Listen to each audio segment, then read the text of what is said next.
Hi everyone, welcome to Chai and Chapters. My name is Dishita and today we'll learn note making. आज हम पूरा format पढ़ेंगे note making का and also we will practice an example on it. तो note making का जो topic है ये बहुत इंपॉर्टेंट है इंग्लिश राइटिंग सेक्शन के लिए.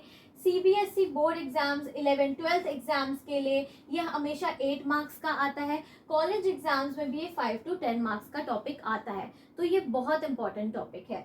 तो आज हम समझेंगे ये होता क्या है एंड उसका पूरा फॉर्मेट एंड देन एग्जाम्पल. तो सबसे पहले स्टार्ट करते हैं कि व्हाट इज नोट मेकिंग. तो वर्ड से ही पता चल रहा है नोट.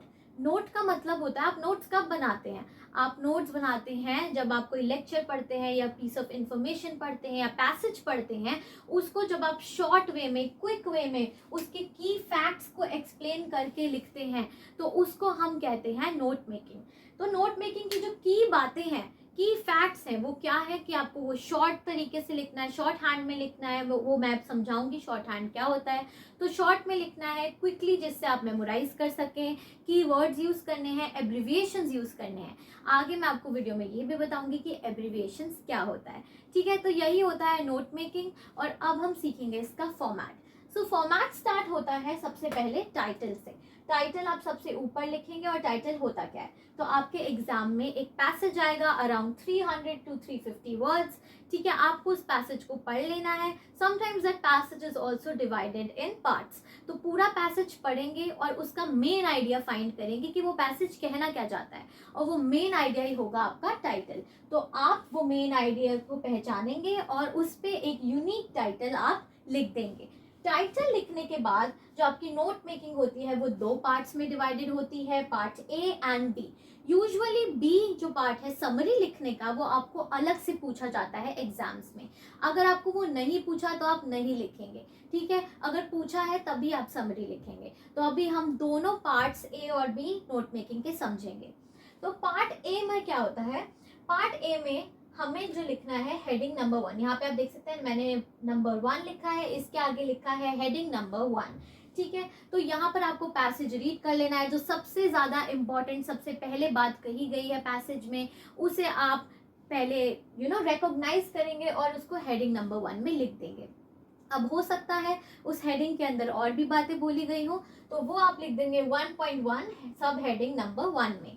और भी कुछ बात कही गई हो तो 1.2 सब हेडिंग नंबर 2 में. तो ये बातें जो हैं वो आपको हेडिंग नंबर 1 के नीचे लिख देनी है. बट यहाँ पे एक कैच है, ये सारी नोट मेकिंग आपको कैसे करनी है शॉर्ट वर्ड्स में. ठीक है, हम नोट्स किस लिए बनाते हैं ताकि हम शॉर्ट वे में अपनी जो है इंफॉर्मेशन को मेमोराइज कर सके. इंपॉर्टेंट बातें ही सिर्फ लिखें, फालतू की चीजें नहीं लिखनी, फालतू के वर्ब्स नहीं लगाने. ठीक है, फालतू के पंचुएशंस नहीं लगानी. आपको सिर्फ जो है मेन बातें लिखनी है शॉर्ट में. तो यही आप हेडिंग में लिखेंगे. अब यही सेम चीज जो है आप एक हेडिंग नंबर 2 आइडेंटिफाई करेंगे पैसेज में से जो सेकंड इंपॉर्टेंट बात होगी पैसेज की और उसके भी अंडर आप सब हेडिंग 1 और 2 लिख देंगे. आप यहाँ पे सब हेडिंग भी लिख सकते हैं अंडर सब हेडिंग.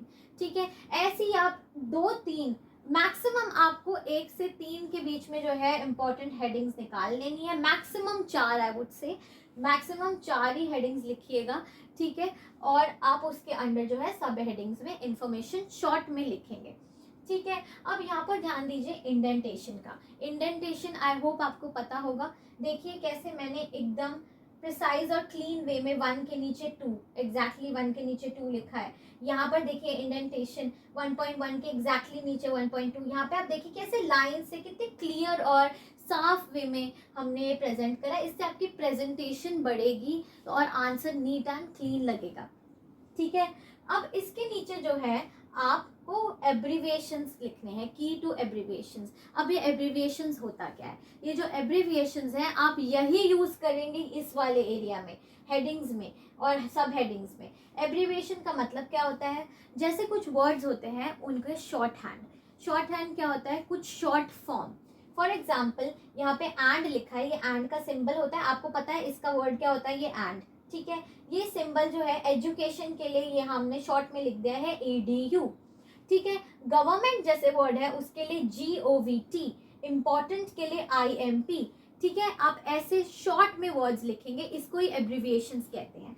ठीक है। आप एब्रीविएशंस में सिंबल्स का भी यूज कर सकते हैं, जैसे positive symbol, up and down का सिंबल, राइट लेफ्ट का सिंबल, परसेंटेज का सिंबल, इंक्रीज डिक्रीज सिंबल, ये सारे सिंबल्स आप यूज कर सकते हैं एब्रीविएशन में। तो यही आपको एब्रीविएशंस यहाँ पर यूज करनी है। नीचे आपको एक सुंदर सा टेबल बनाकर आपको एब्रीविएशन और वो प्रॉपर जो वर्ड है वो लिख देना है। ठीक है। अब हम आते हैं आपके पार्ट बी पर। ऑल्सो रिमेंबर, आपको काफ़ी सारी एब्रीविएशन यूज़ करनी है, प्रॉपर पूरे पूरे वर्ड्स मत लिखिएगा यहाँ पर, एब्रीविएशंस का ज़्यादा से ज़्यादा यूज़ करें और नीचे की टेबल बनाकर आप उसे प्रेजेंट करें। ठीक है। अब बी पार्ट आप तभी लिखेंगे अगर आपको क्वेश्चन में पूछा है, ऐसे लिखा होगा do not making and right the summary of it. ठीक है, तभी आपको समरी लिखनी है। समरी क्या होता है? मेन लाइन्स ऑफ पैसेज, ये अराउंड 3 to 4 लाइन्स में ही होगा और 50 वर्ड्स में आपको लिख देना है। और इसमें एक कैच है कि ये आपको यहाँ पर एब्रीविएशंस का यूज़ बिल्कुल नहीं करना है। समरी में आप एब्रीविएशंस का यूज़ नहीं करेंगे। समरी में जो है आप अपने ओन वर्ड्स लिखेंगे। ठीक है। पैसेज की मेन लाइनें उठाइए, पैसेज की मेन बातें उठाइए और उसे अपने वर्ड्स में लिखिए। और वो 3 to 4 लाइन्स में ही आपको सिर्फ लिखना है, अंडर 50 वर्ड्स। ठीक है। तो ये बहुत शॉर्ट में आपको समरी लिखनी होती है और एब्रीविएशंस का यूज़ यहाँ पे बिल्कुल नहीं करना, एब्रीविएशंस का यूज़ यहाँ पे करना है। ठीक है। फॉर अ बेटर अंडरस्टैंडिंग अब हम इस पे करते हैं एक एग्जाम्पल सॉल्व। तो guys, before moving on to the example, आपकी स्क्रीन पर विजिबल होगा पूरा नोट मेकिंग का फॉर्मेट, आप इसे नोट कर लीजिए।